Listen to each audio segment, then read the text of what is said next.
So if you have salt on your vehicle, it's always going to be on the lower half from about here down. It's going to be across the back, and then it'll be peppered a little bit on the top of your vehicle. Up here, it's not as big of a deal. So if you're going to go through the winter and you have salt on your vehicle, oh my goodness, I'm going to get that salt off. Yes, it does need to be removed. Now, if your vehicle is ceramic coated, it's better protected from the salt. Nevertheless, the salt can still embed itself into the paint. The only thing that removes a salt, because salt's a mineral, we need a mineral deposit remover to remove that salt. First, we got to wash it.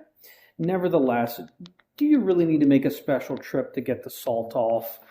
I probably would. Some people wait. They think, oh, okay, there's salt on my car. If I wash it now, it's just going to go back out and get salty. Right, but there's not going to be as much salt on your car if you do it that way.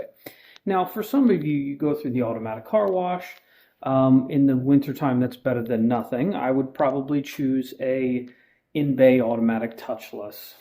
Probably not quite as good as the high friction car washes, but they are a little bit safer. If your car is coated, my coatings will withstand car washes. Now, however, I would not go through 3 times in a week.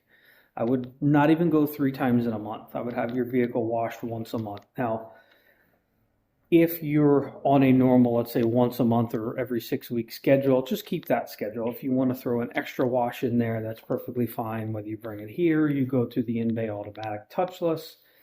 But we do want to get the salt off. What ends up happening is if we wait till spring to remove the salt, which you certainly can, and then what you're not going to see the kind of the residue, the film, the powdery substance. You're not really going to see that.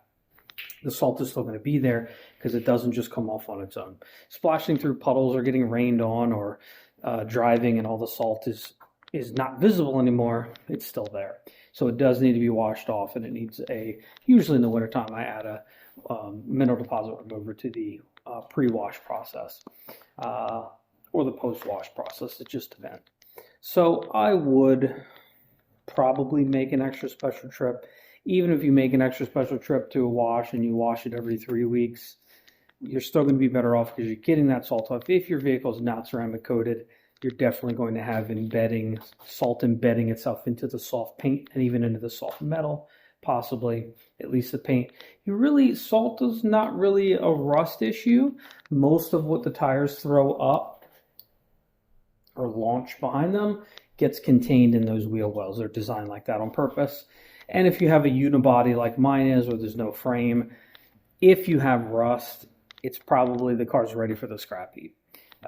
And if it is, it's going to be just a little bit. But these modern cars, especially like the Mazdas and Toyotas, you don't see, and Hondas, you don't really see much rust anymore just because they're built so well, zinc plating and all that sort of thing. So yeah, go ahead and if you want to get the wash done properly, bring it to me. If you want it done partially, take it through an automatic. But anything is better than nothing as long as it's done right and safe and proper. Very easy to do that as well.